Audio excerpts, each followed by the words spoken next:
They'll blanket you in Wi-Fi and profit off the radiation. Congregation collecting the people for that Satan. I keeps it blazing, cause I can read between the lines. I ain't blind, we unwind what they're really saying. Genetically modify what you're tasting. Don't need that cottage promise, so now you live up in your mom's basement. Redesign time so your mind is always wasted. Program to crave the basics. Keep the beta in stasis. Pay the state, kid. You're in debt for being born. Messengers are mourn, just the price for being warned. Don't be alarmed, disconnect from their machinations. Stop subscribing to the folly of own nations. Bone breaking ain't the answer, cause they seek the ownership of souls. Spread the seeds and watch them grow. Break the chains of control.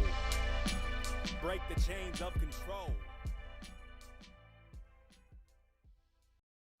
Sweet eternal balance of all that is good, true, and beautiful, friends. I am very excited to have on Rogueways again tonight someone who is clearly soul tribe status and a like mind and heart. Our guest has been walking the truth of spiritual presence and bringing the light of connection to all who encounter him, creating more of what's good, true, and beautiful as he goes, and sharing a deep gift of psychic ability with those who come asking.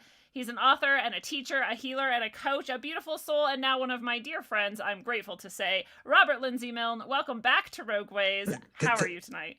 I'm good. Are you sure you're talking about the same guy? You have to just take it and accept my praise. Thank you. Thank you. I'm doing well. Life is beautiful, and even when it isn't, you can make it beautiful. And it takes work, but you can always find something beautiful and something special, even on the darkest day.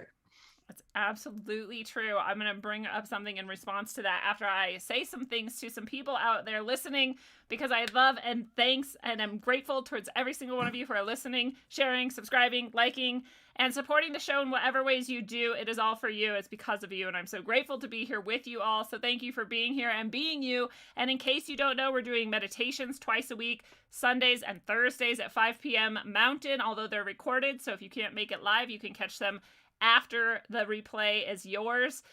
We also have the One Day of Brightness coming up on December 19th. It's almost sold out, so if you haven't got your tickets, you should grab them now. It's only 2 weeks away. It's myself, Catherine O'Shea, Phoenix Aurelius is there today, this time. Not today.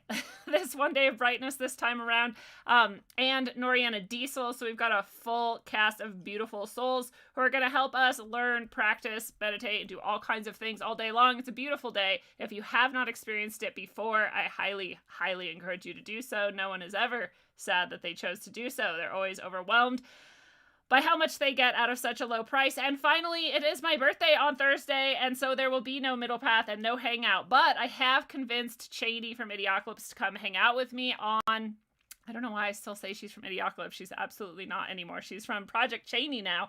And on Friday, she's going to come hang out. So we're going to do a live, I think, around 7, and then we're going to do the hangout after. So it's Friday this week instead of Thursday, and it's not really a middle path. It's a Project Cheney Rogueways mashup. Turning 40, gotta take the day off. Very excited about it. So I'll see you guys all on Friday instead of Thursday. And finally, Robert, I'm going to ask you a pointless question, and then I'm going to say something about life being so beautiful, like you said.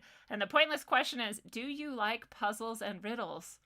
And if so, why? And if not, why not? I do. I like life puzzles. I get fascinated by life puzzles. So I get fascinated by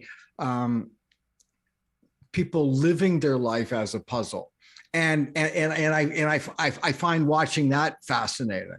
What a good answer. I'm just like thinking of myself looking at a puzzle, and I'm like, for a half an hour, I'll be staring at it, and then I'll get like one piece, and I'm so proud of myself, and someone else has like half the puzzle done. I like them, but I'm not good at them.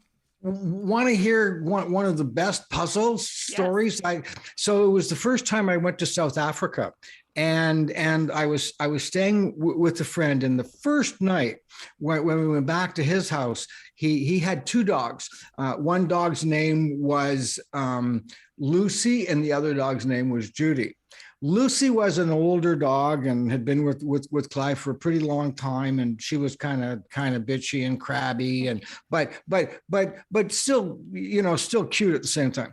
And Lucy Judy was a 2-year-old Rottweiler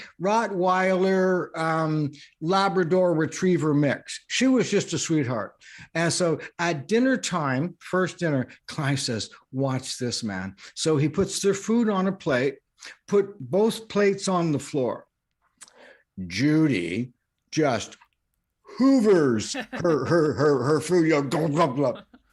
Lucy eats a little bit at a time and then puts a little bit of food at the edge of her plate and then just eats the rest of her food and leaves it there and then moves away from the plate. Judy starts to creep up to the plate. As she gets to the plate to get the morsel, Lucy jumps out and there's a big hullabaloo. Okay. She's trying to entice her to fight. Happened every night. And I watched them play and live that puzzle every night. Every night. It was hilarious. See, I feel like my chickens are like this too. I feel like they fight with each other just to give themselves something to do. Because like 2 minutes later, they'll be like snuggled up and cuddled, and clearly there's no problem. But they'll chase each other. It happens at a around lot and of get bars angry. too, you know. That's true. I have the same thing myself. It is a puzzle to sort out within ourselves, you know, to stop fighting at bars. Yeah. Yeah. Did you get in many bar fights in your day? Oh, well, maybe. I've had a few. Yeah. I just I'm really good at throwing my drink in people's faces. Apparently. Really? Yeah. I not anymore. But for a time, I was a very feisty person. Okay, I'm still a little feisty, but not in that way. So what did it take to get to for somebody to get a drink thrown in their face? Like how big would the transgression be? And by the way, as time wore on, were the transgressions becoming lesser and lesser just for the thrill of throwing the drink? It was the opportunity for me to, well, I think it was two things, right? It was an opportunity for me to get feisty. I guess I was looking for that, but also I think it was I am a hyper protective person, both of myself and those who I find to be innocent or needing of protection, which is too many people. As I've been working on it, and so both things would, if I felt like someone was even remotely being mean to one of my friends, like they were going to get attacked. Yeah. Or me. I was like, well, of course. Oh, you want to see. Right. Yeah. Right. And then I'm actually very small and I don't know how to fight. Are you? So it was all just a facade anyway. I'm trying to remember the woman's name on the Big Bang Theory. What she's married to Howard. Oh, God. I do not know. The blonde one? Yeah. The little one, but she's like really tough and everybody's afraid of her. She's like really. Anyway, her name just slips my mind, I think. People feared me when I was a bully, but there was never really a reason why. It's just in the eyes. It's in the like belief, you know, that like I will stop at nothing to destroy you, and that energy, I think, is what does it. One of my uncles had a horse ranch, and as young kids, 12, 13, we'd go there and help break the horses for the riding school. And we always tried to get a big horse to break rather than the little one, because the big ones were a lot mellower and didn't put up as much of a fight. It was the little ones would kick your brains in if they could. Oh, they would, you know. And actually, that's true of a lot of species. That's really true, including human males, and apparently females. I had a similar tactic. I'm only around 5'6", 5'7". Okay, so like similar. I'm not like a big guy. Yeah, I'm not a big guy either. Right. Where I had that tactic as a teacher, but when you said picking the biggest horse, I would pick the dominant alpha, you know, in the classroom to break first, so that everyone else would fall into line. Oh, absolutely. That's in the kindest way possible. Of course. Of course. Well, I was going to say, you know, part of what helped me stop fighting in bars and doing other really inappropriate things. To fight. Most likely alcohol was always involved, right? Always, okay. Yeah. Right. No, always. Right. But part of what helped me get out of that and also quit drinking was, healing trauma. Sure. Which took me a long time to even recognize I had trauma, let alone to start healing it, which is a really difficult task. It took many, many years, and I would not be the first to say that I'm not completely done yet either. But I'll just want to say how amazing you are, Robert, because I did a psychic reading with you, and you're fantastically gifted and amazing. And I know my audience knows that I don't just say that about people. You have to prove it to me for me to really say that and believe that and know that. But it's not just that you're very gifted. It's that what you were able to give me was this. I was carrying around this great stress I didn't realize I was carrying, that my future was going to be as bad as my past had been. And you gave me this relief that it wasn't. And that is a priceless gift. And so I hope everybody takes it. Not that that's what everybody's looking for, but, it's something you can get out of it that I didn't expect. It was very helpful. And so I'm grateful for you. Thank you. Doing that is, I really love doing that. It's really beautiful. You have no idea how much I just love that. The people come to me, almost all when they come to me, their faces are tight and they're afraid and they're nervous, and almost all, when they leave, they feel they're gonna make it. It's relief, yeah. Yeah, and it isn't because I tell them things are always going to be great. What I'll share with them is that they're going to get through it, right? And I don't hang around with a lot of psychics. I don't know very many, and I use some techniques that I'm realizing, since I started doing podcasts and having my own podcast, I realize, which is called My Side of the Crystal Ball, by the way. Everyone should go subscribe right now. That's right. Oh, great. Yes. Thank you. And so, what the hell was I saying? Oh, sorry. I was talking about how people feel after their readings, and I'm trying to remember what I was going to say about that. I get so, it's just such an incredible joy when someone comes to me and they're really afraid.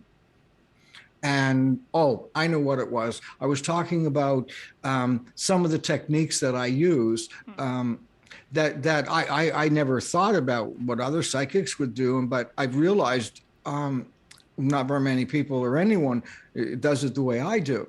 So I see someone's life many times, often from conception to completion, and often everywhere in between. And it's not so much like a picture. It's not so much like that. It's just, I know it. That's what it is. And I don't know it when I'm talking to you like this. Yeah.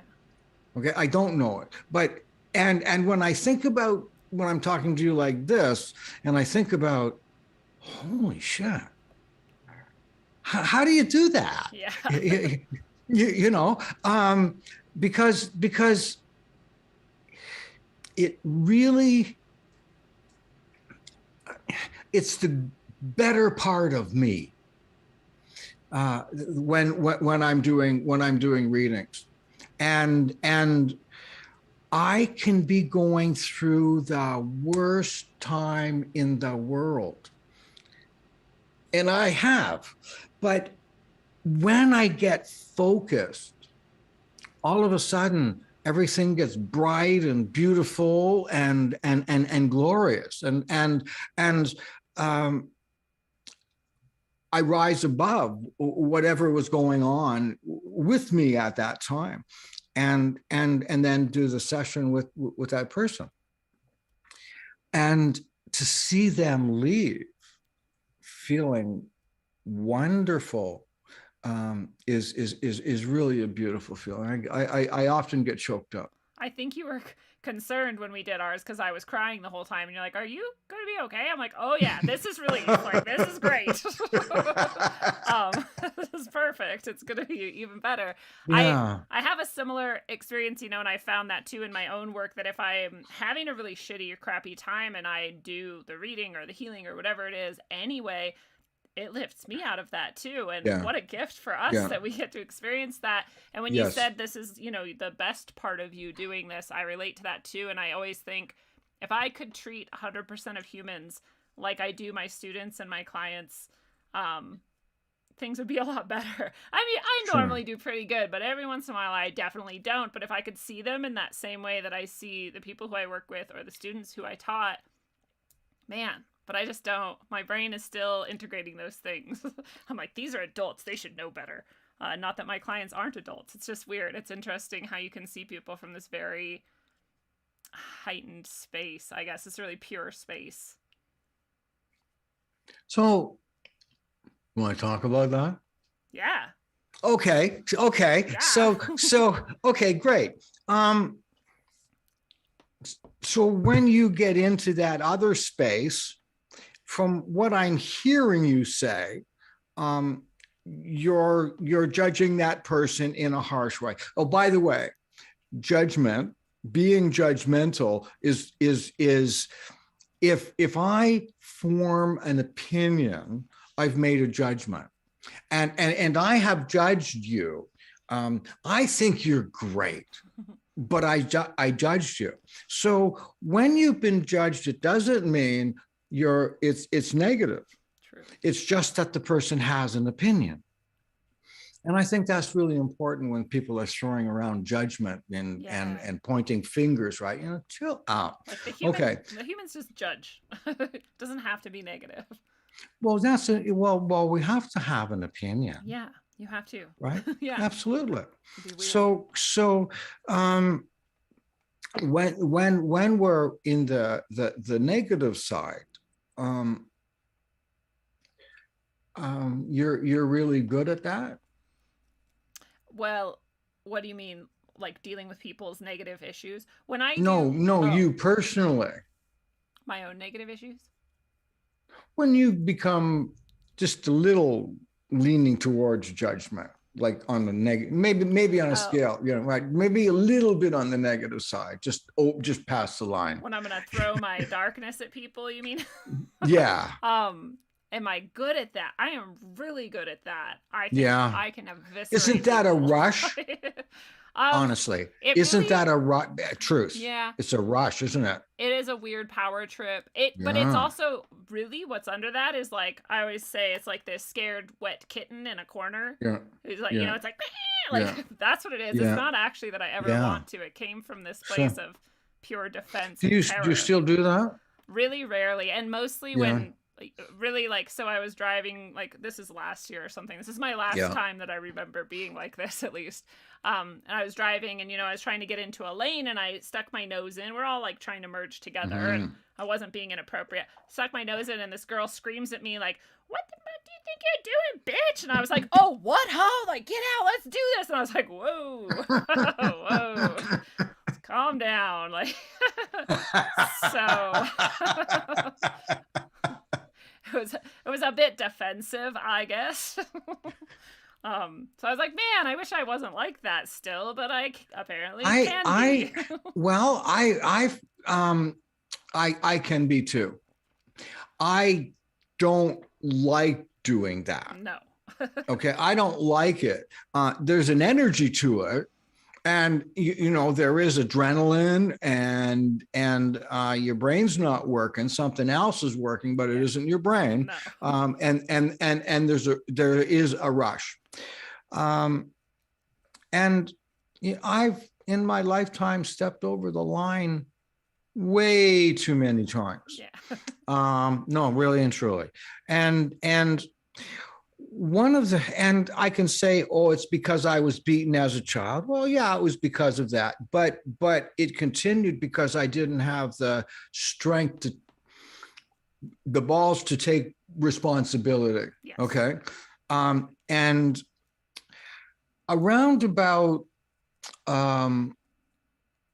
late 40s, somehow I started to recognize that my behavior just was not acceptable when I would lose control. Yeah.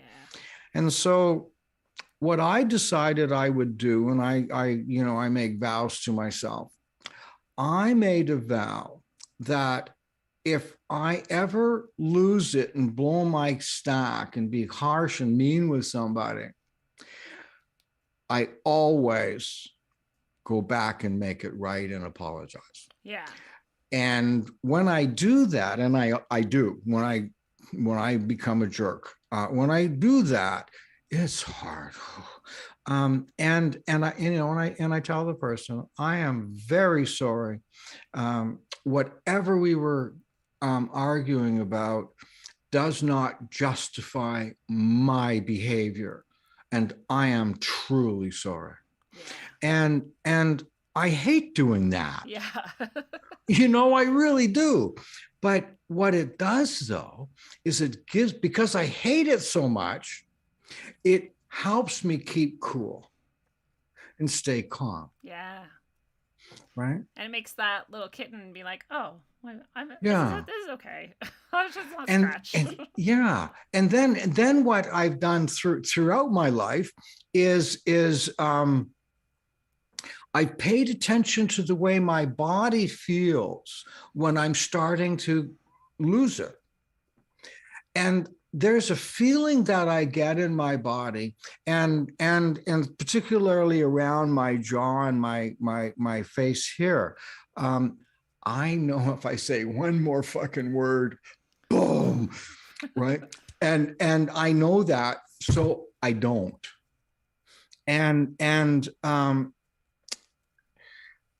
the next thing, though, is when I'm feeling that angry and I start to lose it, what I'll do, instead of really letting it go, I'll just deliberately bring it down a notch.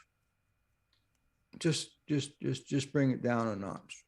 And it's all just teaching yourself.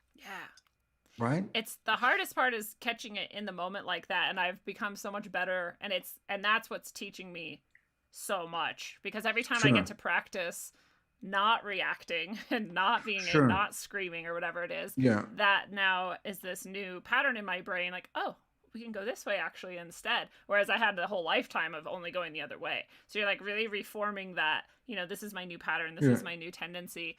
And what's amazing is the more I've gone, maybe it's just age, maybe it's just time, maybe it's like a spiritual path, I don't know, maybe it's all the meditation, whatever it is, I have way more presence in moment to moment experience than I ever did before. I have way more presence in my body, understanding like what my body's feeling and doing than I ever did before. And I don't know if that's just me that took so long to get there, or if that's like a thing that most people are experiencing where they're not generally in the moment with their thoughts or in the presence of their body. You're not quite halfway through your life yet. Right. So by that way of thinking, you're still in the early stages of your life. That's a good point. Okay. So you've come a long way in such a short amount of time. Thank you. I've tried very hard. Well, you do very well at it. Thank you. And it basically comes down to being accountable. Yes. Right. Like basically not lying to yourself. I'm like, that's it. I just did that. That was bullshit not others. Just don't bullshit yourself, right? Yeah. That's it. That's what it is. So now, what's interesting about the conversation that we are having is, in this universe, there is positive and negative, and it's equal. it is equal. And just as we are, what we are one way, we are equally the opposite. So, my big shtick, and it's been this way for a lot of years, but is being kind. And I'm the reason I do it is because it feels so good. It is a very selfish thing, actually. Oh, I know. Yeah, it feels so good when I get into trouble or my life gets screwed up. Not that it does ever, but when it does, or when things happen, I find somebody who's having a worse time than me, and I help them. Yeah, this is a tried and true method, and I mean, science didn't need to prove it to us, but science did prove it to us that serving others gets you out of a depressed mood or anxiety. Yeah. And so what we are one way, we are equally the opposite. So, and incidentally, the idea is to stay balanced. That's the idea. Balance is the key to power. Great spiritual masters do not eliminate negative. Because if they eliminate some negative, they have to eliminate positive. So they don't eliminate negative. What they do is they continue to grow, but they stay balanced. I just today had like the most frustrating series of things happen, and I was like so angry, and then I was like, well, this is teaching me exceptional patience. Like, really gonna become an even more patient person with this. And like, I don't mean to just like sugarcoat and dismiss negativity or evil or darkness or whatever, but I'm also going to be honest about like, this is just helping me level up, or like, here's the thing that's actually going to come out of this that's positive. And again, remembering that in the moment is not super easy, but if you can, it starts to transform everything. Your reaction and your ability to observe things without being attached to them really manifests. One of the things also that helped me in becoming more aware was when I got involved with dog handling, dog training, dog showing. And the family that had that were the breeders of my dogs, they were the ones that encouraged me to go into shows. Wow. I wasn't that good, but I had, it was. And any of the awards we won was simply because the dog was so good that I couldn't badly screw it up. That's all. That's what happened. So this one guy, Wally, who was the owner of the kennel, he said, when I was getting annoyed with one of my dogs, he said, Robert, don't get mad at a dog for being a dog. That's a good point. Then I thought, oh, wait a minute. Don't get mad at a mean person for being a mean person. See, and I can do that with students and with people I work with. Oh, me too. Like, hey, come on, right? It's just not everyone else. Yeah. So don't get mad at a coyote for being a coyote. Yeah. So when you start seeing it like that, you can stand back and see these people, their behavior, and say, oh, that's who they are. Well, don't get mad at them for being who they are. It gets so much easier that way. It really does. And then what I've discovered is the less I care about what other people are doing, the more I do for me. But Yeah, it's really, if you look at, this is true, everybody, unfortunately or fortunately, is doing the best that they can do. And if you can remember that, and no matter what they're doing, just like tell yourself that this is the best they can do, then you have great compassion for people, where before you may have had great criticism, anger, frustration, whatever, and be like, wow, this is the best you can do. Okay, let me help you. Right? Instead of let me attack you and get you out of my way. Or whatever else might be. I don't know. This is like the saint level of being, though. Like you don't have to do this, right? But I think it, like we said, I actually think it's a selfish thing. It's a selfish motivation, because my life gets easier and better the further I go down that path. It just has the whole time. There was a time 15 years ago where I did not smile and laugh ever. And when I started smiling and laughing, because I was healing and releasing trauma, and it just started happening, and I wasn't trying to, and I wasn't even aware of it, people were saying to me, oh my God, like, when did you start smiling and laughing? And I was like, what a weird question. I don't know. But now I smile and laugh all the time, and no one would even believe what I just said is true. This is what I get out of all of this, right? So you made a conscious effort to be happy. Yes. Okay, all right. So my question to you is, what was your Popeye the Sailor Man moment? That I've done this with, right? Do you know what that is, right? You're Popeye like, the Sailor Man. Okay. Okay. Well, let me tell you the Popeye the Sailor Man moment. Okay. So, Popeye, in every episode, this is what happens. Bluto beats Popeye up, puts him in chains, throws him at the bottom of the ocean. Bluto kidnaps Olive Oil Sweet Pea or Poop Deck Pappy or all of them. Right. Okay. So anyway, Bluto does that. Popeye's at the bottom of the ocean in chains. And then he says, that's all I can stands, because it can't stands no more. Put his hands in the can of spinach comes out. He eats the spinach, breaks the chains, beats the shit out of Bluto, and saves Olive Oil Sweet Pea and Poop Deck Pappy or any other variation. What was your Popeye the Sailor Man moment? I know exactly what it was. Which was? Tell me. I had I don't even know.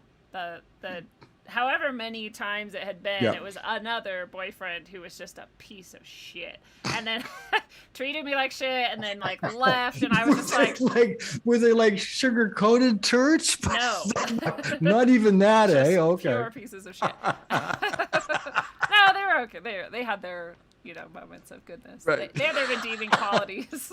But they were either abusive or just abusive to themselves, or both of us, or whatever. Yeah. And I finally had like another one, and I was like, why? I know I don't want to date pieces of shit. I purposely go looking for non-pieces of shit. That's very funny.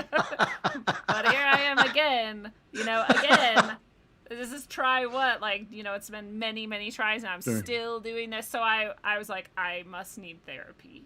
Like, if I can't figure out how to not date pieces of shit, there's something. And I'm very smart. I thought I was very emotionally aware. I could not stop doing this. So I was like, I need to stop doing this. It wasn't even drug abuse or alcohol abuse, which was also a problem. But I wasn't done with that yet. And then I didn't have, I always like to tell people I didn't have insurance. And so I couldn't just get therapy. And I wanted therapy. I'd had years and years and years and years and years and years of counseling. And that clearly hadn't changed anything. So, I wanted to try psychotherapy and see if that would help. And I didn't have that insurance. So someone told me that Catholic Community Services hooks up therapists who are, studying to become a therapist, or they already are a therapist but getting another certification, and they have to do so many. Or they're getting practice. They're getting practice, and they need people to volunteer because they are not allowed to charge money for it. Of course. And then, so it was perfect. So I went and signed up, and within a few months they called me and hooked me up with this woman who was amazing. And taught me all kinds of things I had no idea. And this is the one I always like to tell people. She said, how do you feel? And I was like, well, things are very good today. And da-da-da-da-da. She's like, I didn't ask for a report about your day. How do you feel right now? I'm like, I have a tea in my hands and I'm sitting here and I'm comfortable. She's like, those are not feelings. How do you feel? I'm like, fine. She's like, fine is not a feeling. How do you feel? I'm like, I don't know. Okay. Like, so I had to realize that I, in fact, never knew how I felt because I was disassociated all the time. I had no connection to my feelings at all. And she's like, this is why you can't date someone who's good, because you're not going by feeling. You're going by lists of Yeah. things in your Yes. head and like little Yes. check boxes, and those Right. aren't, you can Right. feel when someone, and I'm Right. like, this is crazy. It was true. I can be in a room with 100 women. 99 are angels. And at the back of the room, there is this one crazy, insane, wild woman. And that's the girl for me. Yeah. There's a reason I'm single and live with dogs now. Dogs are better company. Well, They don't criticize how you clean things or arrange right, things. right. So my moment about knowing that being happy was a conscious choice was different than yours, and it really wasn't like Popeye the Sailor Man type. There was one time, about 2003 or 2004. It was a very difficult time, and I just hated everything, and I hated everything and everyone.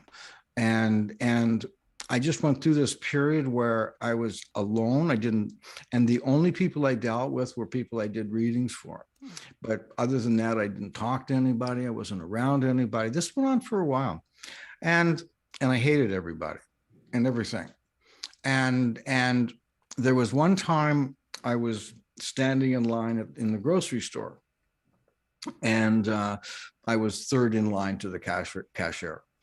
And as I was standing there, I was just hating everybody in the store, and I was hating the cashier for being slow, and I was hating the people in front of me for being so close.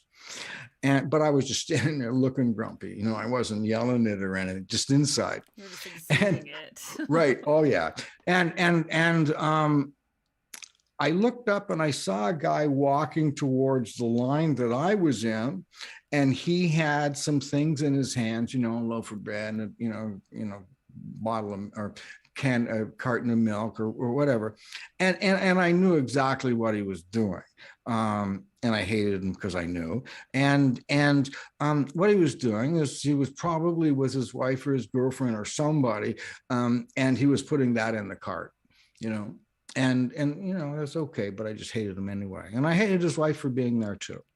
And as this guy was walking up to me, he mentioned to me what he was going to do, which is exactly what I thought, and I hated him for that. And as I was turning my head, I saw out of the corner of my eye, this guy had a really surprised look on his face. And I realized that I had a really terrible, miserable look on my face. He was like, whoa. And I thought, yeah. And I got like, no, I didn't have like a, Christmas morning Scrooge realization, that didn't happen. But I thought, wow, that's pretty heavy. And I got really quiet, but and what I was thinking wasn't loud and screaming thinking. It was clear thinking. And I got to the cash register and I paid, and I was a little bit friendlier. And when I got my stuff and I started to walk out of the store, I said to myself, Robert, you're in danger of becoming a miserable old man. And as I was walking out of the store, I just said, I'm not going to be that guy. Now, once again, I didn't have a happiness, joy like Scrooge on Christmas morning. But I deliberately made an effort, and it took a while. Yes. Yeah. Well, that's a beautiful story, because it's absolutely true that you have to choose it, and that it Absolutely. isn't instant, and that it does take a while. Absolutely. I'll say, like, I dated a couple more pieces of shit before I stopped doing that because I had to practice. Mm-hmm. You know, like this is again, we were saying before, like there's all these times in my life I had chosen this and acted in this way, and I was still, even though I was much better doing that, and so it took a while, and here I am, and I don't date pieces of shit anymore. I date really beautiful souls that I'm so lucky to know and be connected with. But it doesn't change overnight, neither of those things. So what happens is you start to recognize and identify the behavior in the other person, or the behavior in yourself. Yeah. Okay. Or the behavior in yourself. And when you start to recognize it, then you can stop it sooner. Yes. Well, and for me, it was the feelings thing. I was like, oh, absolutely. I don't like how this feels. Right. I don't actually like how you feel. Right. I don't want to be around you. Right. Goodbye. That's right. That's right. Yeah. That's right. Which is good practice. And as an empath, you will have to deal with that for as long as you're on this planet. Yeah. Okay, because that is an issue with being an empath. Just feeling everything. See, when you Absolutely. were talking about the room full of women, I'm like, that happens to me with crazy people. They're like out and about, and they're like, you, and they just like, and I'm like, dude, come on. Absolutely. Oh, well, that's what I was saying is the crazy one. Yeah. Oh, and at the beginning of the relationship is wonderful. The sex is really crazy great. Oh, but when it turns, you know, the damage is as equal as the ecstasy was. Oh, yeah, you know. Well, they say too, you know, narcissists and borderline personality people a lot of times are exceptionally good at manipulation. They're exceptionally good at figuring you out like you're a puzzle. Yeah. And so they know how to make you feel really good and make you feel listened to and loved and just lavish that on you. And that feels great. You're like, wow, I really love this attention. And then that. And empaths can get sucked in by narcissists and sociopaths. Yeah, they're hard to feel out. They're like an empty little void. That's right. It's interesting. So they have good defense. So what do you think you want to talk about tonight? Oh, well, we were... This has been interesting. We've just been rambling for nearly an hour. Well, I know you had brought up... I wanted to share everybody... Yeah. Oh, this is random. I wanted to share this with you and get your take on it, actually. This is in India that this happened. It was years ago. It was decades ago. I mean, maybe a decade ago. I don't know. But this scientist and these mathematicians went to India, and they found the kids who live in like the gutters, you know, the kids who live in those shanty towns that are just garbage. Is this about the computers? Yes, you know. And they put the computers out? Yes, and they just put the computers out, right? You're the only person I've ever met who knows this story. Well, tell it. Well, you said it. They put the computers out and the kids, but do you know about the grandma phone thing? Part of the story? Do you remember? I'm not quite sure. What I know is that the kids taught themselves how to use the computer, and they did some really amazing things with them. Yes. And then I believe the older people then started getting involved with it as well. I think that's what I remember. I heard it on a TED Talk. Yeah, I think it was a TED Talk. I heard it too. So yeah, maybe we probably heard the same one. So the part that stuck with me too, aside from all of it, because it's amazing, is that these kids were like 5, 7, 9, 11. They were too young, you know, in every other country in the world, those kids aren't learning calculus. But what they had given them was a problem that required them to understand calculus and engineering to solve. And they said, you can work together. Here's all your books. Here's the computer. You have the internet. Yeah. And the only thing is, when you feel like giving up, instead of giving up, you're going to pick up this phone, and somewhere in the world, there's a grandma who's going to be waiting to help you. And they didn't tell the kids that the grandma's instructions were to do nothing but just reassure them and say, you can do it. You can do it. I believe in you. You can do it. I know you can do it. I believe in you. Don't give up.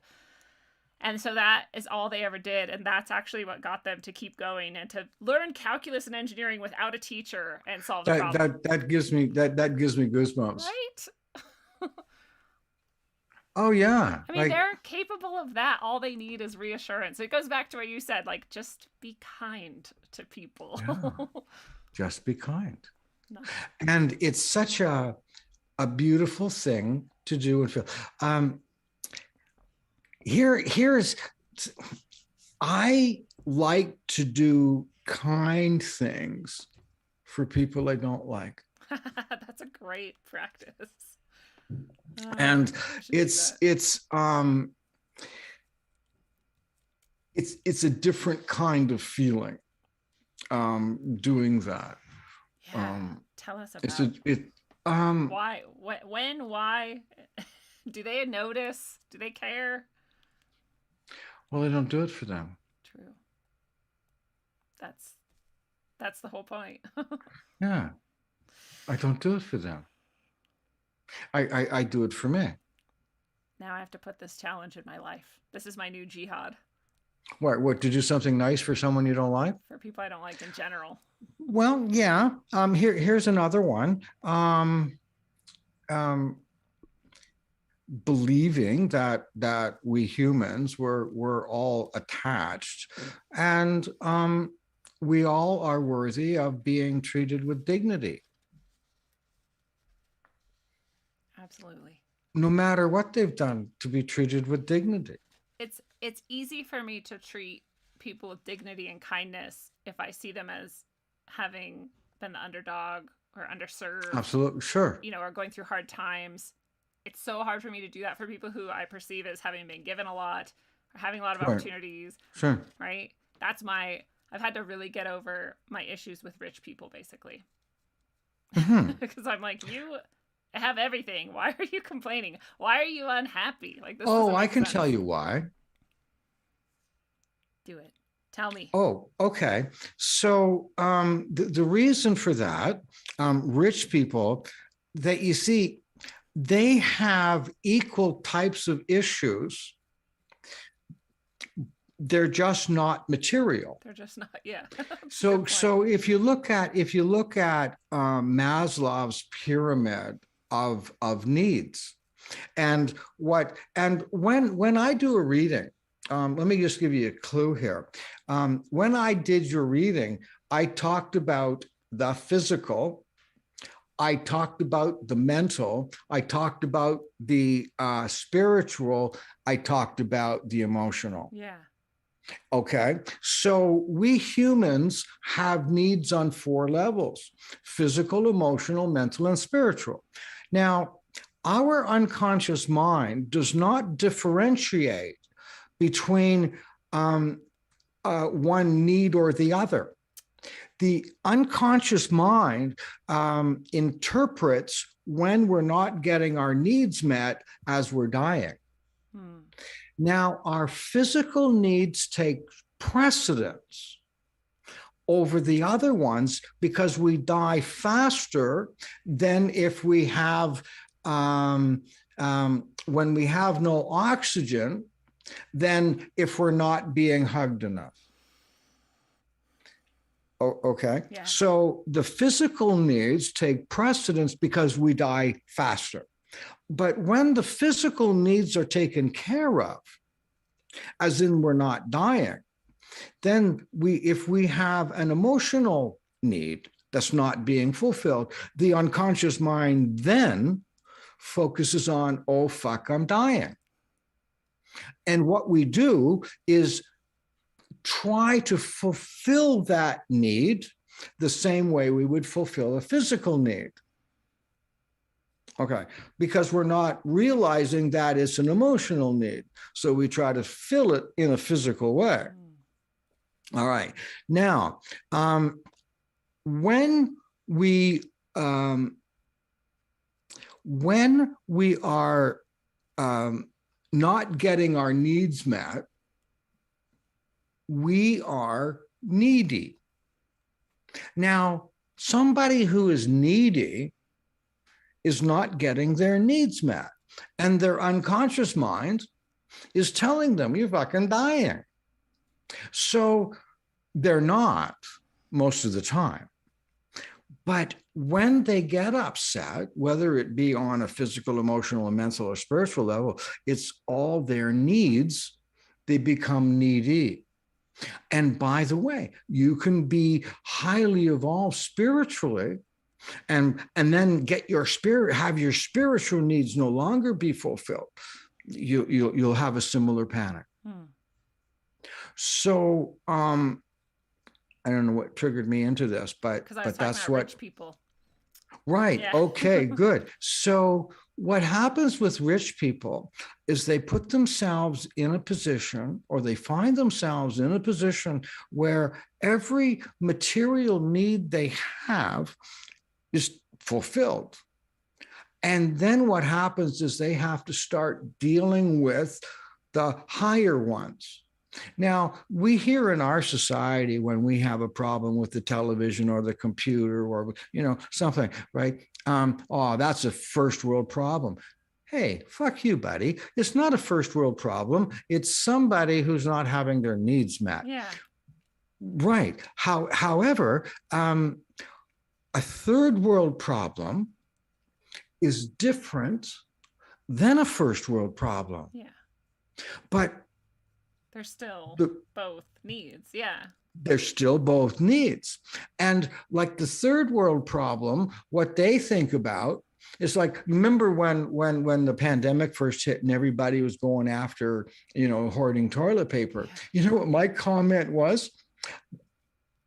The people in the third world, that's not the part of their body they're worried about. No. Yeah. They would be interested in what goes in, not what's coming out. I had the same response. I was like, that's not right. What we should be stockpiling. That's right. Like, so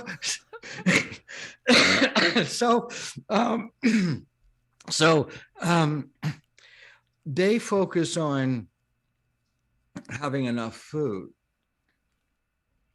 We have enough food.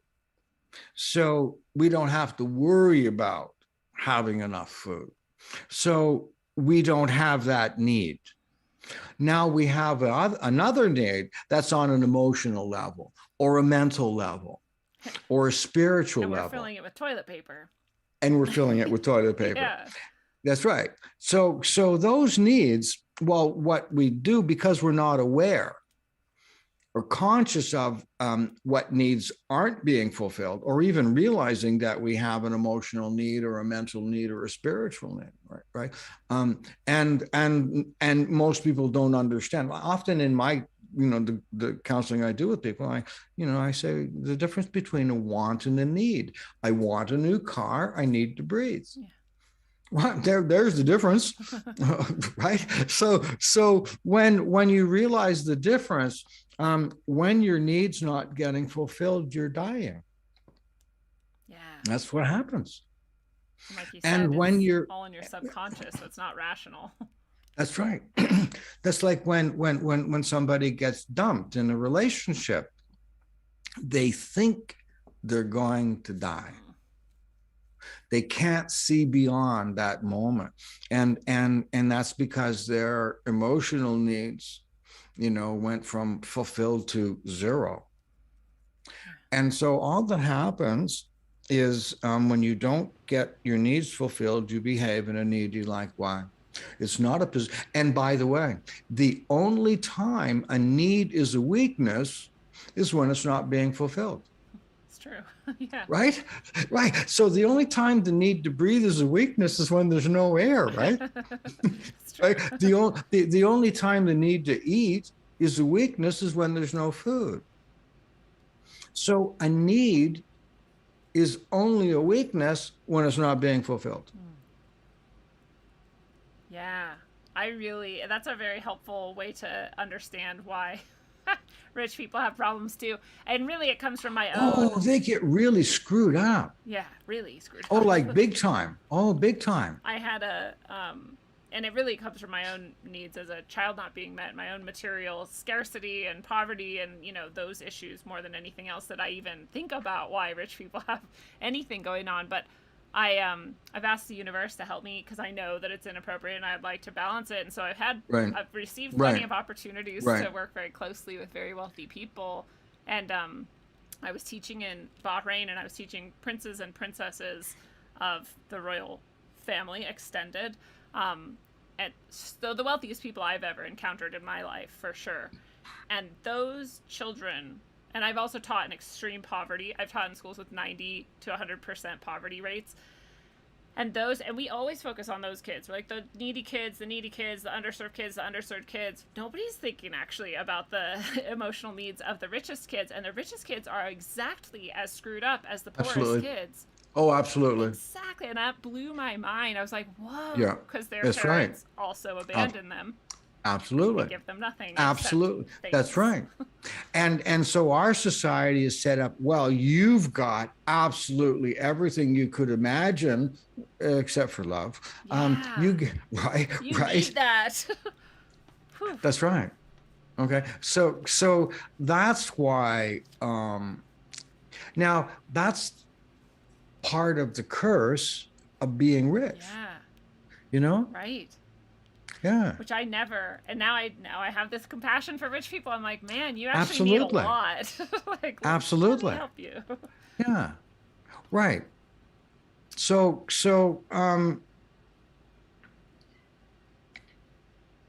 yeah. Yeah. So, I know if we want to completely change gears from rich people needing things to somewhere else, that we were going to possibly talk about miracles. Miracles. Yeah.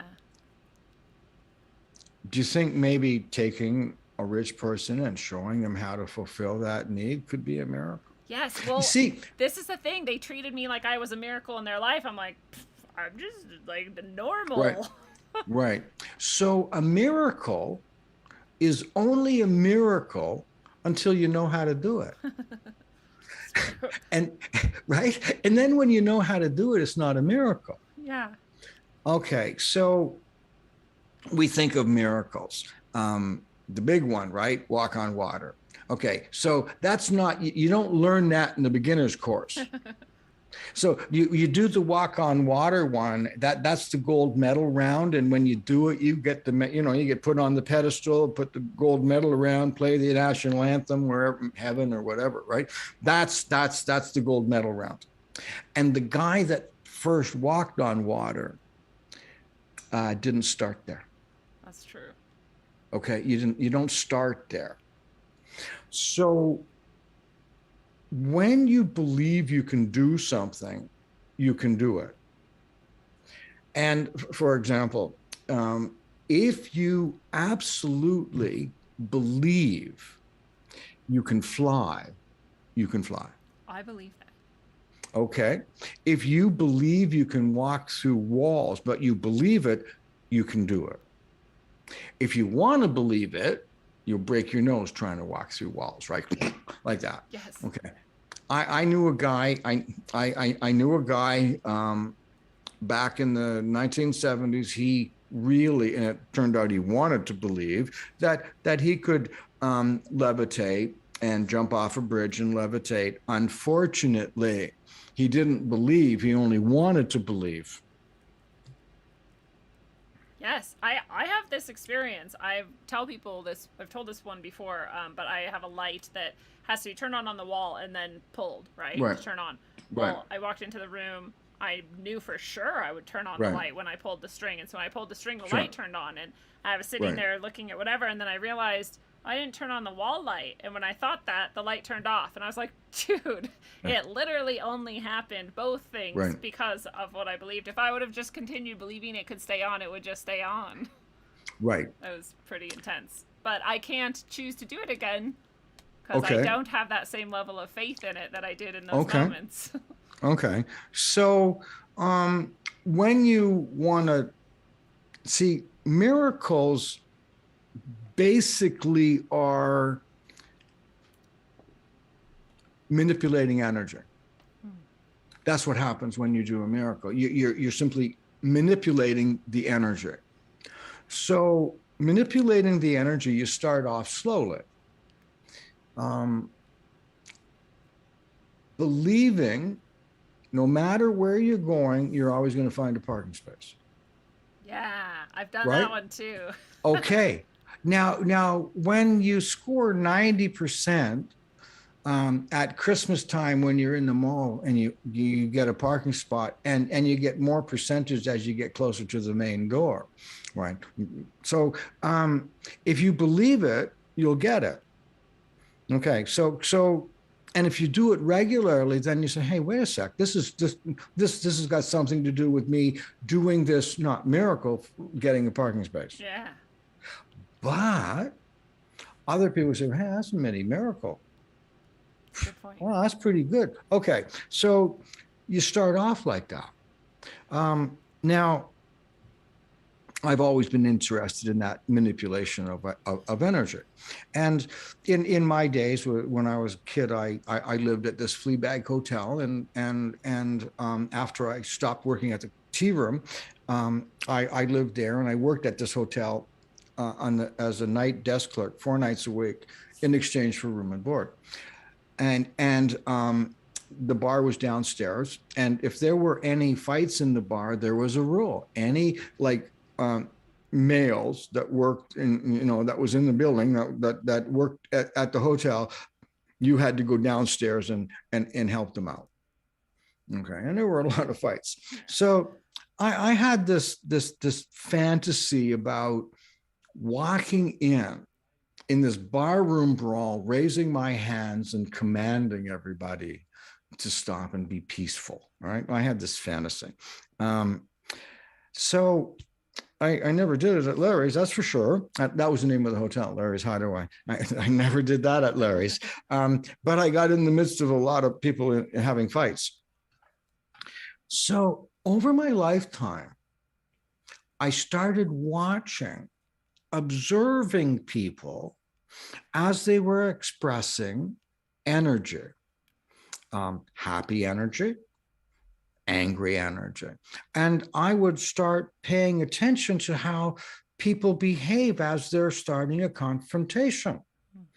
And I've noticed that a lot of times there's this one moment where it either boom starts into a fight or it dissipates. There's a moment that and it happens fast.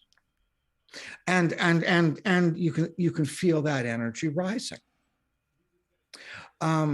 And for years and years and years, like I'd see people getting ready to be in a clash, and I would just go stand near them just to feel their energy. And it's been, a lifelong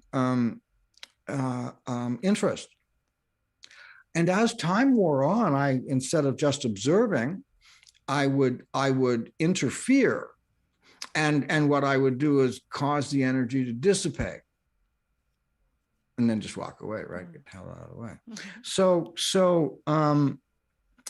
the piece de resistance happened a few years ago. I woke up one morning. It was a Saturday morning, and I had to make banana cream, a coconut cream pie.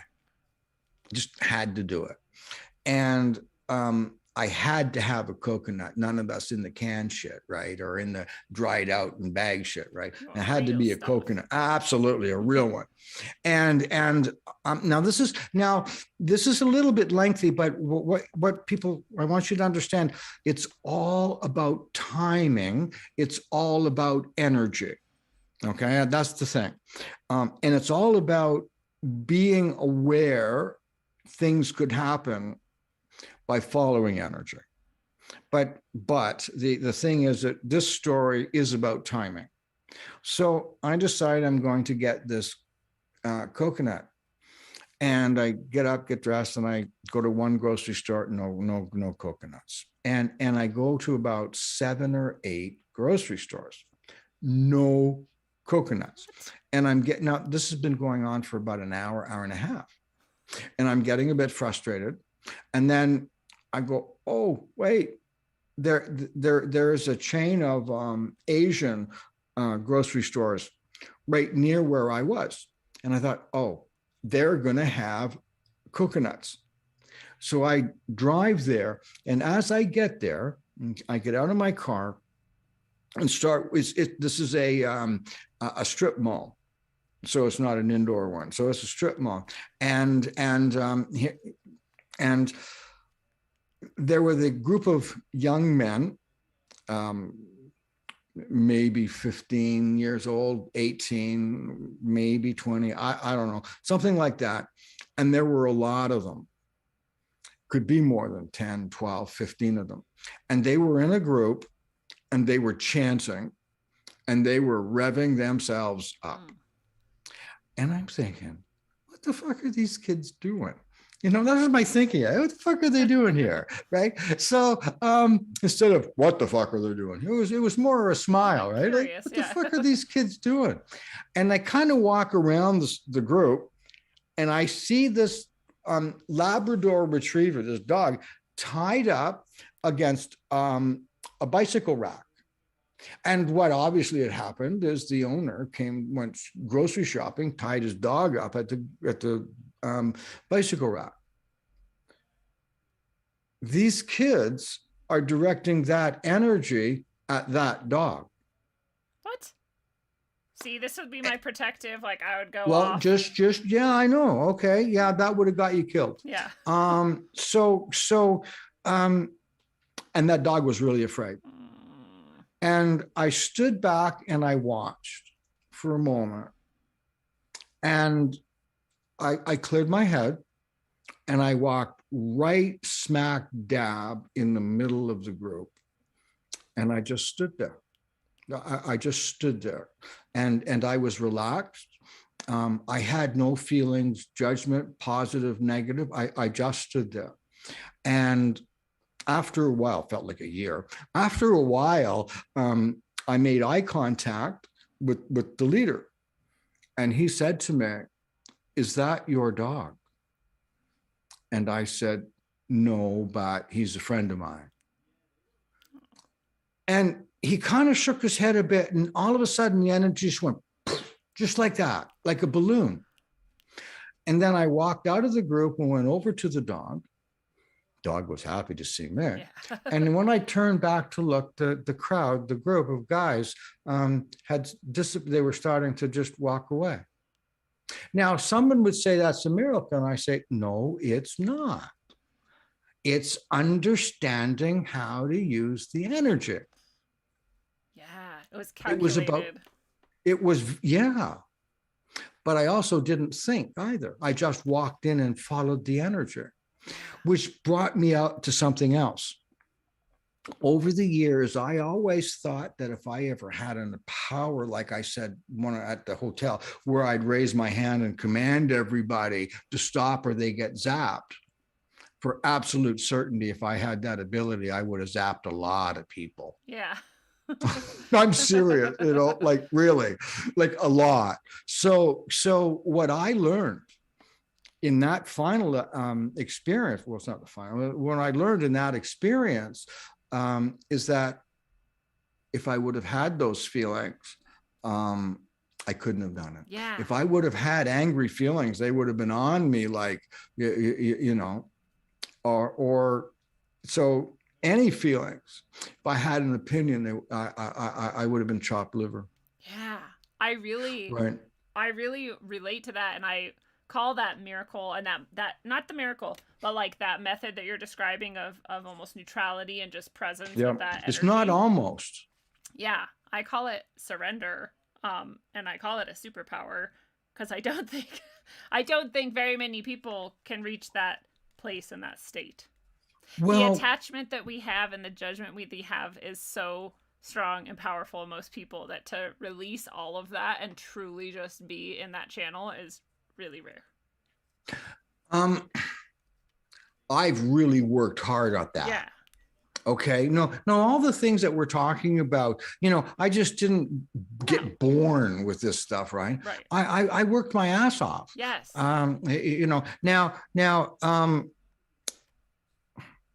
you were talking about something and it was leading me into it, and I went off on another tear about this. So I follow energy and I sense it and I follow the energy. So I don't do it quite as much as I used to, but here's an example of that could happen in a normal day of my life. Okay. This happened a few years ago. I was going to the dentist and I decided instead of driving to the downtown, because my dentist was right downtown, I decided I'd take the subway. The shortest way was to take the subway all the way to Yonge Street and go south on Yonge Street. The longest way was to stop on Bloor, get off the subway, and go south on University Avenue and go all the way around to where my dentist's office is. It's the long way. And I almost always would take the short way. This particular day, for no reason that I was thinking about, I deliberately took the long way. But in order to do that, I had to go down a level, because this was the terminal where the north and southbound train came, and the east and west. And the north and south were in the lower terminal. So I walked down, whistling zippity doo dah, you know, I was having one of those kind of days. And the train's there. And as I'm getting almost up to the doors, you know, the whistle blows and something, and the doors start to close. So I just kind of step back. This woman comes running past me, in front of me, and steps into the subway car, and the doors close on her foot, and the subway train is about to start. I stepped up behind her. I reached down to her shin, and I pulled her foot out of her shoe. And then I stood up, put my arms around her waist, and I took a step back. And then I let go. Her shoe started bouncing between the ledge of the platform and the subway car. And once again, she bent down to try and catch her shoe. And it was bouncing around. And just as they got to the space where, you know, there's a big space between the two cars, she reached for her shoe, and she was going in. And once again, I just grabbed her, pulled her back, and I let go. Then I realized that I was on the wrong side of the platform. And that train was going north, and the train that was going south was just coming into the station. So I just let go of this woman, turned around, and started walking to my train. And I looked back, and I saw that there were a couple of people looking after her. And I got on the subway train and went down south. Wow. And as I was going there, about, you know, like 5 minutes later, it was, you just saved that woman's life. Yeah. Right. And then I went to the dentist and had my teeth fixed and went home. And then if she has any awareness of it at all, she's like, wow, that was an angel.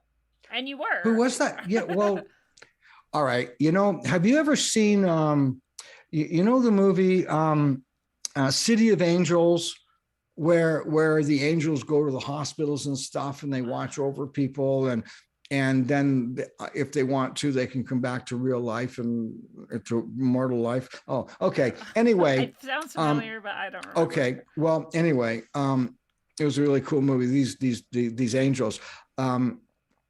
I would love that fucking job. Yeah.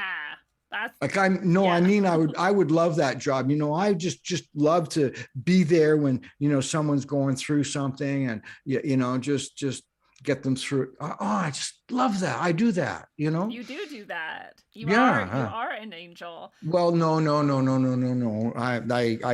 I'm not sure that that's even real. But if it is, I would like to do it. I'm just saying, you're and it's an apprentice. Maybe it's an apprentice. Maybe. Sure. Right. People's experience of you, you have angelic qualities and properties. Right. But boy, let me tell you. Yeah, but let me tell you, there have been times where I was a devil in disguise. Okay, but see, I had this moment where I met the angel Gabriel, and he's a bad, and he's like, oh well, I didn't know at the time that's what it was, but I later understood that it was, and he's like brutal. Not a friendly, very, very friendly feeling guy. He was nice to me, and I felt okay about it. But that guy's a warrior. I don't think all angels are just soft, fluffy, you know, good. No, I think they're fighters too. Yeah, they can. Michael is pretty tough ass too, right? You know, and Saint Just give me a chance here. It'll come to me. He got caught cheating again, and he said, "Dear Lord, please grant me chastity, just not yet." It's not And yet. I'm just trying to remember. Yeah, just not yet. But eventually, Saint Augustine. See, we get this weird idea that these spiritual angels, saints, all these people, even the Buddha and Jesus were like these pristine, fluffy white. No. No. There's always, like you said, the balance. Like whatever you are of this, you're equally of that. There was this one time, where I was really making an effort, not to get into fights and stuff, and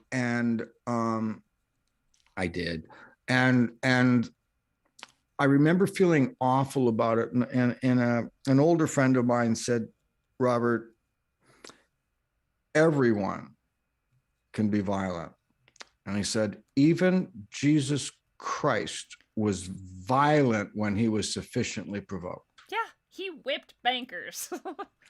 Yeah. So, right. Not opposed to whipping bankers at all, in the right circumstances. Right. Would that be like a pleasurable one, or no, but the punishment one? I you never know with those guys, though. Yeah, true. They might enjoy it too much. You're right. That's right. We gotta find a different punishment for these guys. Well, I wanted to ask you, this is a weird and random question, and I don't expect you to give us a reading or anything right now, but do you do anything that's like, when you do readings, because I think you just do them for people, but would you or could you do a reading like for the year? Like say, well, this is what the year's gonna be like in general for the world. Is that a thing? Or do you try to do that? I can, and I have. I'm deliberately focusing away from the world and focusing on what's in front of me. And the reason for that is I can't create world peace. Yeah. And you can't control it. I can't stop world hunger. I can feed the hungry person in front of me. Yeah. Okay. I can help one person that moment. So that's what I focus on. And that's what I'm really good at. Yeah. And that's what I love to do. Yeah. There have been times where I've stretched my abilities. But I don't like taking those kinds of risks. I don't. I like taking risks when it comes to putting myself on the line when giving someone guidance. I thrive on that.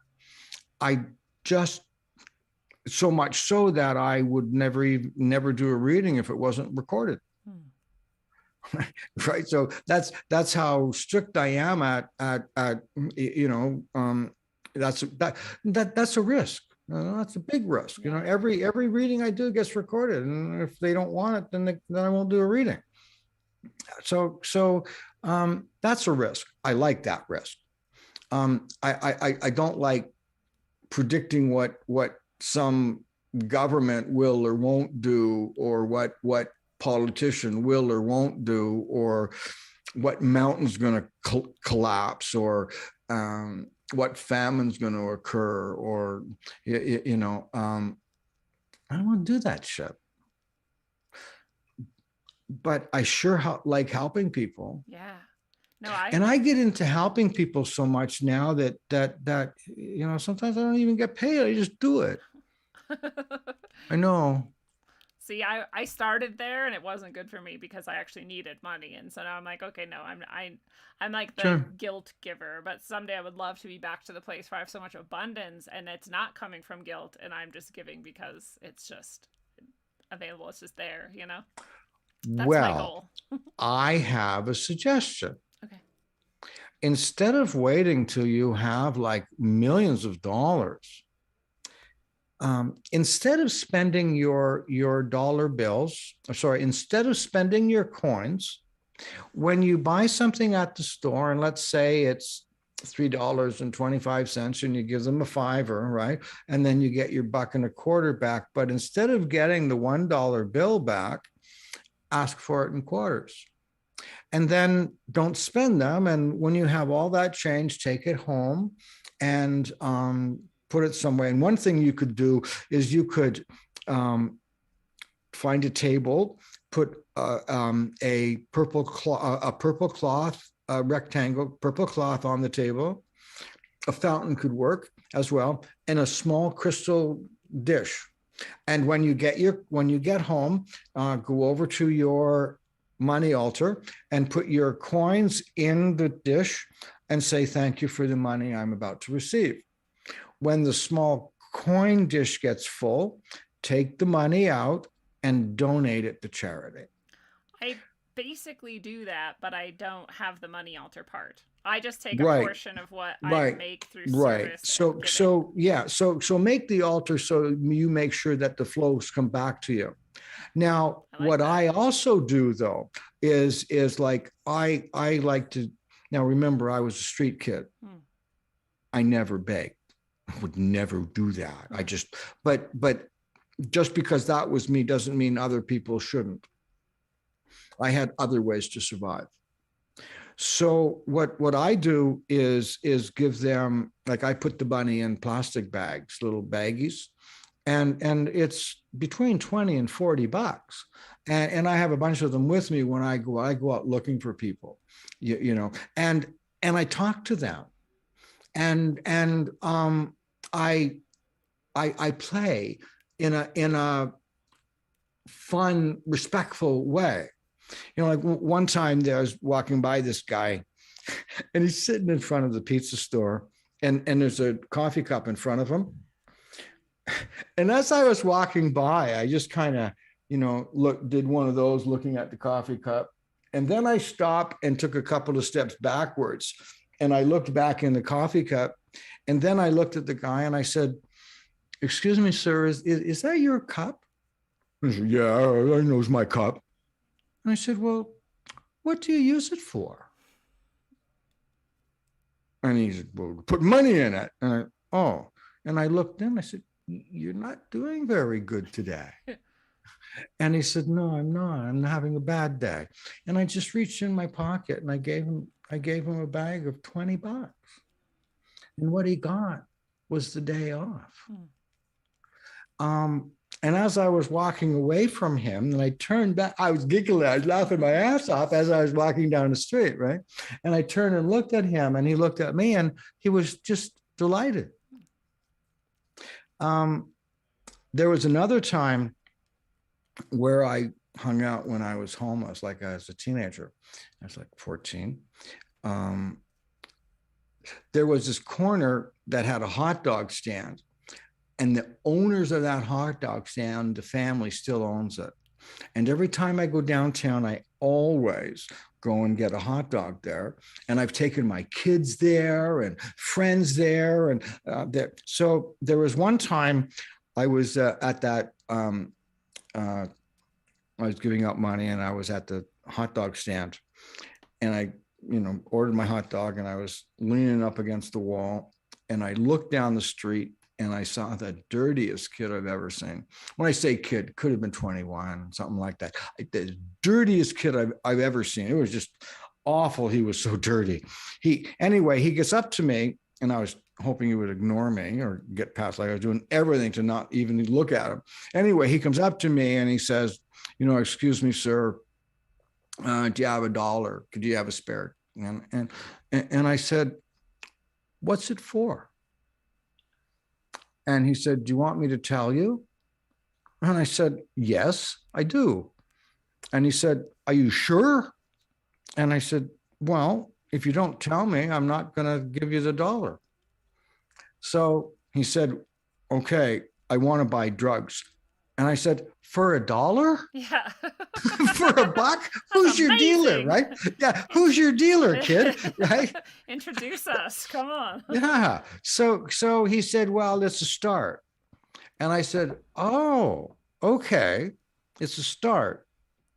I think I can help you. So I pulled out a bag of coins and I handed it to this kid. And he looked at the bag of coins and he looked at me and he said, are you looking for a date? And I just Trying went, to buy this? no, it's okay, man. Nope, this is just for you. And then he said, why did you give this to me? And I said, because you're worth it. Aww. Then he gets all teary-eyed and he went to hug me and I went, oh, okay, no. It's just really, man, I've got this thing about touch, and it's okay. But thank you. Yeah. He starts to walk away and I say, hey, wait a minute. Oh, did I tell you that the drugs that he wanted marijuana? That was what he wanted it for, right? Yeah. So as he's walking away, I say, hey, wait a minute. I think I can do a little bit better. Come on back. And as he comes back, I pulled the joint out of my pocket and I handed it to him. And then, now you can get your drugs and some food or a shower. Absolutely. You need a shower. Well, yeah. Right. If you want one. Right. And I give to them. And I give them that moment in time where they don't have to worry about food or worry about getting stoned. They have that. I dare say it's the human connection and the love part that affects them Absolutely. more. Absolutely. Yeah. And I not deliberately, that the other things aren't also great. And I deliberately interact with them. Yeah. No, you and I are very similar people. I have very similar ways. And I think that it's beautiful to share that with people also. I don't think anyone out there should feel guilty if they can't give. If they're the ones who are needing, there's nothing wrong with that. Then give kindness. Yes, exactly. There's always something you can give. Absolutely. And you receive back because of it. And it's not like a weird trite thing to say. It's not like a Hallmark card. It's just reality. Reality works that way. I've been the person giving the food and the money to the people, and I've been the person receiving the food and the money from the people. So and I've given money to somebody that I disliked, thought was a scumbag, but they had to eat too. Yeah. It's really good. And when we all take care of each other, this is the thing that I love about GoFundMe. GoFundMe maybe isn't the best one, but things like that, and people sharing those with each other. And even if I don't know the person, if I'm like, but if we all, whether we know them or not, or understand the situation or not, just gave like $5. If everybody did that, it doesn't hurt me. I'm not missing anything. And that person gets everything they need. And everybody gave $1, even give $1, right? I think the same thing about my show, though, too. I'm like, if every single one of you came and subscribed for like $1, $3, $5 a month, it'd be pretty amazing. And it wouldn't really be any skin off your back. But it is like that. We can all take care of each other for very, very little. And everybody gets more than enough. There was one time, just after I left the tea room, where I lived in a Christian commune. And it was really we called it the road to Emmaus. And it was kind of loose in that it was like a commune. And we had this cute little chapel where we'd, have our services. And the girls slept in one part of the house and the boys slept in the other. And very seldom did anybody do any creeping. We just lived by that rules. And we did have some rules there. And by the way, no one had a job. And we had some rules in that every day after breakfast, because there was always food, every day after breakfast, we had to go out into the community and do service. If you see an old guy with a rake, you rake his leaves, or you had to do something and give to people. And you had to bring somebody home for lunch. Wow. Or dinner too. And it was a really cool place. Yeah. And one of the things is that nobody had a job. The bills were always paid. There was always food in the cupboard. It was always, it was just really quite an amazing experience. Wow. How did you find that and get connected with that?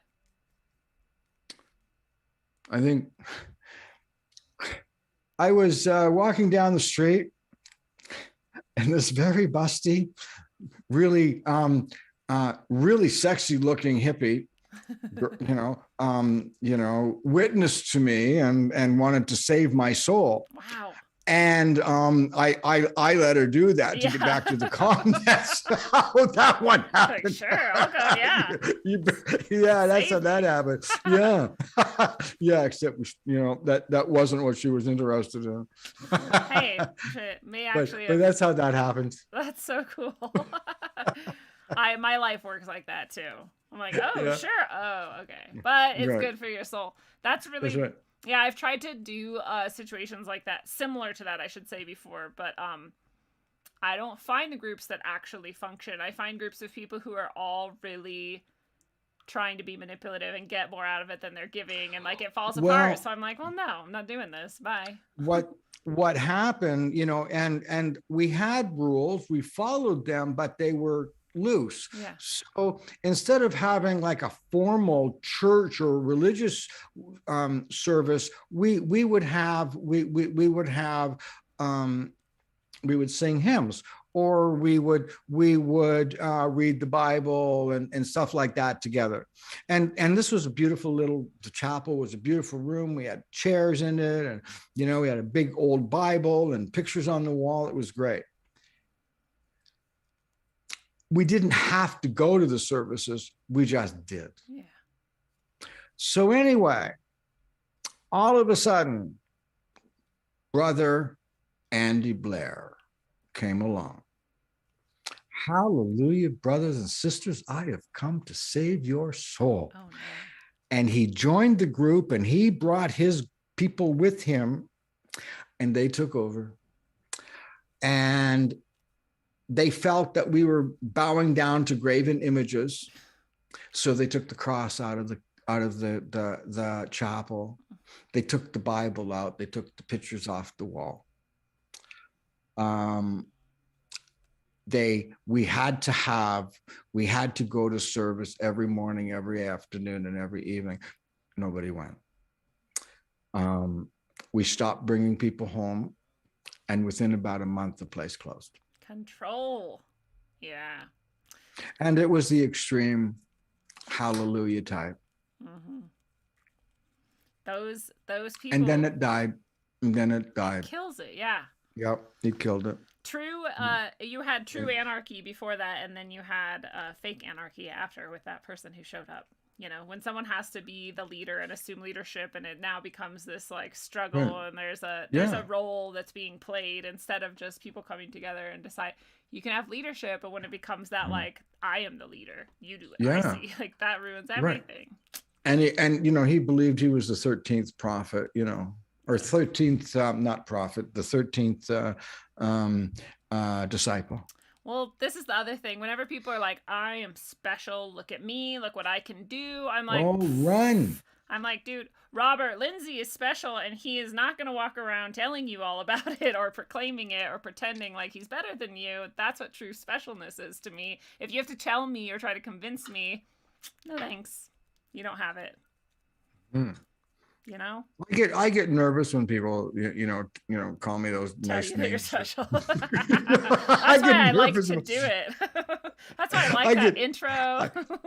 I get nervous about that. Like, nah, you don't have to do that. It's okay. But that's that's a balance though that I think you have to strike of like having humility, but also knowing like, yeah, I do this thing and not everyone does it, and it's pretty cool. I am humble. I am not the best psychic in the world, but there's nobody better. Yeah. Okay. Now that's different. So I'm not going around saying mine's the biggest and the best. No, my talent, the way I do it, and and what I get from it, the results. Okay. Nobody does better than that. Yeah. However, I can only do that for a certain type or a certain amount of people, the people that I connect with. Yeah. There's several billion that I can't connect with. And for me, I know the difference. So me being brilliant for one person could absolutely suck for someone else. Well, that's a good point. Yeah, I feel the same about everything I do for people too. I'm like, the people who love me because they have heard me or seen me and are like, I like that energy, right? Absolutely. And that's right. Why I got a reading from you, because you came on my show and I was like, this guy's awesome. Because you're honest, you're genuine, you're down to earth, and you say fuck. And that means everything to me. Does it? Okay. Yes. Well, because people who are like haughty about it and are like, "Oh no, I would never deign to swear." I'm like, "Oh, come on." I was teaching one of my. This was you just reminded me of something. This happened in the 1970s, like 77 or 78. I was teaching my one-day seminar on how to do psychic readings, and I was swearing and I said fuck, and this older woman said to me, I take offense to that word. And I said, excuse me, what word do you mean? And she said, you know what I meant? And I said, no, what was it? And I said, do you mean fuck? Oh yeah, that word, Should have made her say it. Oh, she wouldn't. I had someone who read, one of my books, and they were like, I really liked it. It was really great. Blah, blah, I laughed, whatever. It would be so much better if you removed all the swear words from it. And I'm like, I don't think it'd be better at all. And they're like, well, more people would read it. I'm like, I didn't write it for more people to read it. I wrote it because that's what I wrote. I love criticism and constructive criticism. Sure. But now you're talking about changing the style and the tone. That's not what I wrote it for. I didn't do this. And it's the same with what I think I do and with what you do. We're not doing it to reach every single person. We're doing it to reach the people it reaches. When I'm doing readings, I usually don't swear very much. Yeah. Right. I usually don't. Right. But I don't have a problem with swearing in real life. Exactly. And I appreciate that about you. Well, do you? Yes. Well, I think we could talk for ages because you're awesome. And how long have we been going? Almost 2 hours. So really, over an hour and a half. So I would love for you to share with people where they can come and find a connection with you and services from you if they would like to get a reading, and also about your show and how it's been going and where they can get that. All right. So you can find me on my website, www.robertlindsaymilne.com. And you can click right below wherever you're that's right. That's right. You can do that on my website. You can find me on Facebook, Instagram, TikTok, and YouTube. You're on TikTok I too. did. Yeah. I did the Popeye the Sailor Man on TikTok, and you got like I think 700 or 800 likes or views. Just starting, right? They're just teaching me how to do that. So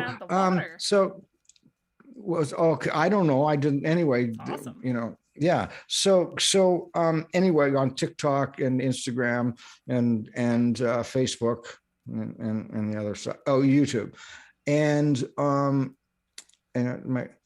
my web and my new podcast is called My Side of the Crystal Wall, and it's a lot like a late night TV show. And we're getting it tight now. It's getting tighter and tighter and tighter. Each show it gets better. And there's 3 segments. And I do the introduction and 3 segments, 2 15-minute segments. First one's WWRS, what would Robert say? And I talk about something like I did tonight with you when we talked, I talked about energy. That was one of the things. We talked about a lot of things. Well, that's what happens with WWRS. I talk about stuff. And then the second segment is 15 minutes, and that's called the expert's chair. And we have an expert that's really good at what they do, and they come in and they talk about what they do. And then the main event, the next segment is 30 minutes, and it's called the main event. And this person is perhaps a little bit more acknowledged or known than the expert. And and I talk with them, and I talk with them about, and I ask questions that somebody who would be watching a podcast but wouldn't know how to ask the question, but would appreciate the answer. So when I talk to people that do readings, I speak to them and ask them questions in ways that the listener can say, oh, that's what that means. Yeah, and just about every podcast, my guests and I get all teary-eyed at the end. It happens in almost every episode, it's amazing. There's healing happening there. I love it. It seems like it, yeah. Well, and if I could be so bold as to suggest that your best episode had myself and Catherine O'Shea on it. At that moment, it absolutely was true. It was great. It was breathtaking having both of you women on my show. I was like, wow, the Rogue Ways audience is very familiar with us both, so I'm just trying to reel them in here. Yeah, you both of you were brilliant. But I know your most recent episode was very touching too, and I haven't listened to it yet, but I know that really. Is that because I told you? You said it on Facebook. Yeah, you said something about it was the best one so far, and it was very touching or very something. It was, well, I had two very interesting people. One, the experts chair, and this woman, her name is Tinka Boychuk, and she's from Australia, and this kid's been through a tough time, and she. She really has had a difficult life and lived a difficult life. And at the end, she ended up being married. She had, some children. And a few years ago, the relationship was very physically abusive, et cetera. And she escaped her abusive marriage. Ooh. She left her children behind. Oh. She lost her children for a while. She met a woman and got involved with a woman. She then became addicted to meth and just put her life in a whole mess. And one day she just started to change. And she came on and talked about that. And now she's doing great readings. She's sober. She's got her own place. She's connecting with her children again. And she gets a surprise and special award for doing what she did. How cool. The second segment, the main event was with somebody else I know as well. And her name is Sharmini Veronin. And Sharmini is about 33. She's been a registered nurse for 10 years. And the last 5 years, she's worked in palliative care. Now, we all spend a lot of time thinking about what we would die of, or we'll spend a lot of time thinking about what it's going to be like after we die. But we really don't think very much about the process of how we're dying. We don't think about that. And Sharmini came on and talked about what people go through, how she handles it, the way she deals with people, what the intention is, and we talk about the different ways people accept or don't accept that they're dying, and it's a very, very, very beautiful segment. Yeah. And right in the midst of it, last year, or at the end of this time last year, her father-in-law died of COVID. And it was just coming up to a year. And it just came off the top of my head. I dedicated that episode to her father-in-law. Oh. I also, Sharmini's husband also is a psychic client of mine. Oh, Sharmini is one of my psychic clients too, as well as her husband. Oh, beautiful. Yeah, so it's a really beautiful kind of experience. And it was the tightest show that we've had so far. I love it. I know people are going to go check it out. If they haven't already been checking out My Side of the Crystal Ball, You're a Beautiful Show. That's so awesome. And people can go to robertlindsymilne.com to connect with you, to get a reading from you if they're interested in that. And again, you can click right below wherever you're watching, wherever you're listening. Click it out. That's it. And I'll get back to you no matter what. Yes. And you will never regret it. It'll be awesome. I enjoyed it. Thank you. I enjoyed it immensely. I couldn't wait. In fact, I had you on, and I think that night I was like, all right, let's do it. How long did it take afterwards? I think we did it the next morning. Did we do it the next morning? Sure well, you are very powerful as well as impressive young lady. So I'm surprised if you don't always get your way. I very rarely don't. Apparently, yes.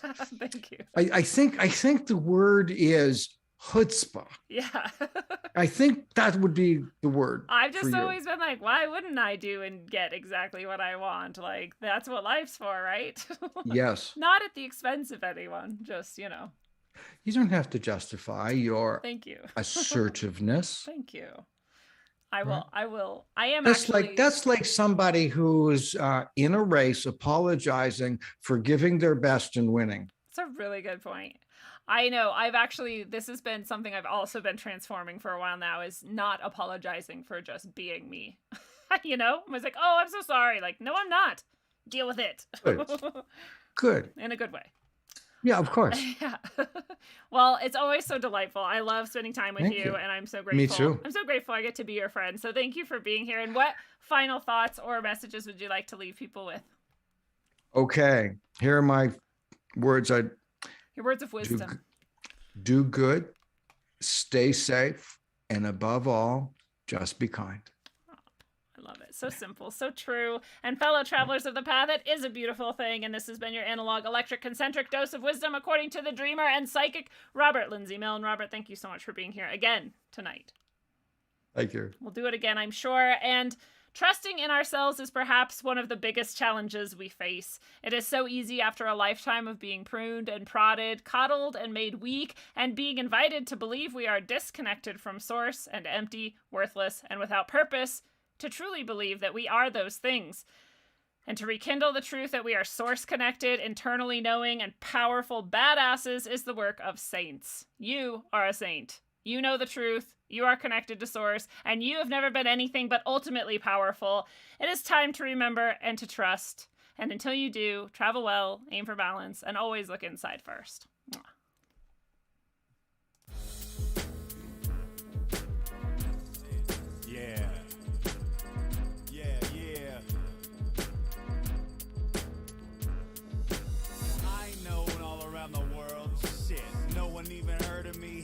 Around the block, I just got an SOS from somebody's girl begging for a photograph of my watch.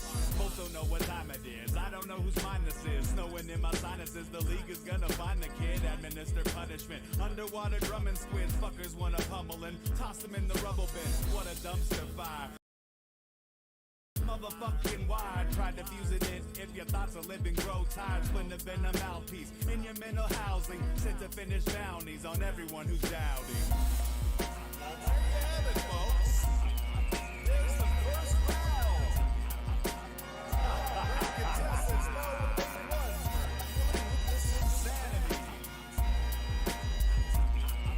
God damn it, Chuck. Said tell them what they won. Took a little breather while we took a break. Went to a park and stole a rich kid's cake. Steak and marijuana too. Bumping some Nevada tunes. Wash it down the clown with some of Svetlana's brew. Who the fuck are you? That's what they keep asking. Kevin Garvey on a beat. International assassin. Smashing like my life's at risk. Caskets for the brightest spit. Rip mics tell arthritis hits. Still might make a life of this. Never will concede my run. Clever with deleted fun. Sever undefeated punk professor of the beaten drum.